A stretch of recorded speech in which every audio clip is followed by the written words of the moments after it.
자, 그래서 그러면 2022년 대비 제가 여기까지만 하고 좀 쉴게요. 그죠? 22년 대비 그럼 공부를 어떻게 전략을 세워서 공부를 해야 되느냐, 과목별로 어떻게 해야 되는지를 조금 이야기 한번 해보고 조금만 쉬도록 할게요. 자, 일단은 구조는 지금 상위권들 중에 구조에서 꽈락 나는 경우들이 물론 있긴 있지만 잘 없어요. 잘 없어요. 그렇죠? 그건 구조 시험 문제가 공부해야 될 거는 많은 반면에 시험 내용 자체가 확장되지 않았고, 그죠? 기존에서 확장되지 않았고, 그 다음 또 하나는 구조 시험의 채점이 비교적 점수가 그래도 조금 여유 있게 들어온다는 이야기입니다. 아까도 내용이 좀 부족했지만 도면이 저러니까 점수를 50점 가까운 점수를 받아버리는 것처럼 좀 더 여유 있게 점수가 들어온다는 걸 알 수 있어요. 반면에 시공은 타이트하게 점수가 들어온다는 걸 알 수 있죠. 그죠? 그래서 구조는 지금 교재 내용과 여러분들 온라인으로 들으셔야 되는 인강으로 들으시는 그 내용들 전부 다 숙지하고 제가 이제 추가로 심화 과정에서 나눠드리는 그 자료 내용들까지 숙지하고 그리고 도면들까지 숙지하면 구조는 충분히 대응이 가능하십니다. 자, 그 다음 문제는 실무죠. 그죠? 실무를 아까도 말씀드렸지만 도대체 감을 못 잡겠고 어떻게 해야 될지 모르겠고 실무에서 자꾸 깔아나는 거는 지금 이 시험을 치는 모든 수험생들의 공통적인 문제점인 거죠. 그죠? 공통적인 문제점입니다. 자, 근데 그러면 지금 올해 합격한 학생의 답안들을 봤을 때 뭔가 이렇게 힌트가 있다는 거예요. 힌트가. 자, 실무에서 어쨌든 제일 비중 큰 거는 변에 있다는 시공 내용입니다. 이거 실수하면 작년에도 마찬가지였어요. 이거 실수하면 합격하기가 힘들어지는 거예요. 근데 적삼보다 이 문제가 난이도가 더 높아요. 사실은. 근데 여기에 대해서 감을 못 잡아버린다? 그러면 이 시험이 시공 실무 시험이 어려워지는 겁니다. 이거 감 잡아야 되는 거고요. 그 다음 나머지 내용들은 오히려 공부만 하면 되는 거야. 마치 구조처럼. 그 대신 자, 시공에도 유형이 있어요. 변이 시공, 단순 설치, 복원 문제. 이 단순 시공과 복원 문제는 비교적 좀 쉬워요. 비교적 좀 쉬워.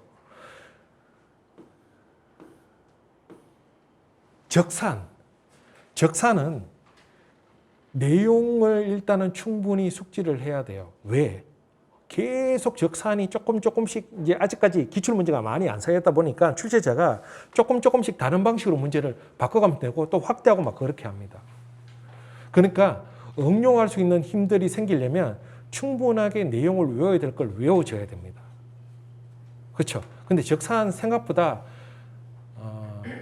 외워야 될 게 우리가 그동안 구조 공부해왔듯이 외워야 될 것처럼 많지는 않는데 근데 기존에 외울 것도 있는데 거기다가 적산까지 외워야 되니까 부담스러운 거죠. 그죠? 사실은. 근데 적산도 생각보다 외워야 될 게 생겼다는 거예요. 그죠? 생각보다 외워야 될 게 생겼고. 그 다음, 문제 푸는데 시간 소요가 많이 걸린 거. 이거는 방법이 없습니다. 선생님, 저 도면 작도 그런데 도면 진짜 자신 있는데 작도만 하면 30분이에요. 어떻게 해요? 그거 어떻게 해결합니까? 방법은 딱 하나밖에 없어요. 계속해서 연습해서 손에 익혀가지고 딱 시작되는 순간 손이 움직일 만큼의 연습량이 필요한 것밖에 없죠. 가만히 있는데 시간이 줄어듭니까? 도면은요, 제가 암기는 스크린 하되 손에 완전히 익을 정도로 연습이 돼 있어야 돼요. 그래야 짧은 시간에 완성되는 도면 나오거든요.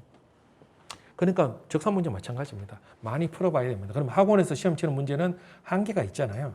그러면 내가 비슷한 문제, 학원에 친 문제 갖고 수치를 바꿔가면서 계속해서 시험 치는 평소에 연습들을 계속 해나가셔야 되는 거예요. 그게 필요하다고 제가 계속 강조를 드렸죠. 그죠? 그 다음, 모의고사 통합 문제 적응력. 어쨌든 기존에 적산 문제, 기출문제를 통해서 조금 응용한 문제 이런 걸 통해서 어쨌든 모의고사 때 적산 문제를 계속 시험 치면서 그 문제에 대한 어떤 적응력, 응용력 이런 것들을 키워가셔야 되겠죠. 그죠? 공정관리, 이미 말씀드린 것처럼 공정표에 대한 기본 개념을 일단은 좀 이해를 하실 필요성이 있어요. 이건 어려운 거 아닙니다. 제가 정리해 드릴 거고. 그 다음에 네트워크 공정표. 네트워크 공정표를 기사시험처럼 막 구체적으로 공부하지는 않으셔도 기본적인 개념은 잡으셔야 될 것 같아요. 그래서 그것도 제가 보강해 드릴 거고요. 그런 내용들을 문제에서 설명드릴 거고. 그 다음에 일단은 시험 문제는 바 차트 위주로 공정표가 나오긴 하는데 똑같이 형성식 공정표더라도 원래 그 속에 집어넣어야 되는 내용 요구사항이 달랐어요.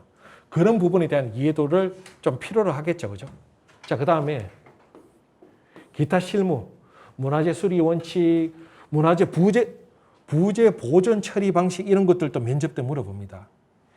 흰개미와 같은 충해가 입었을 때 현장에서 사용할 수 있는 보존 처리 방식에 대해서 설명 한번 해보세요. 면접 때 이렇게 들었습니다.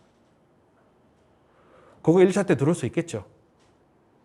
이제 이런 식으로 2차 때 들어왔던 그런 실무적인 사항들이 그동안 실무적인 사항이 면접 때 들어왔거든요. 1차로 넘어올 수 있어서 제가 그걸 당겨올 거예요, 이제.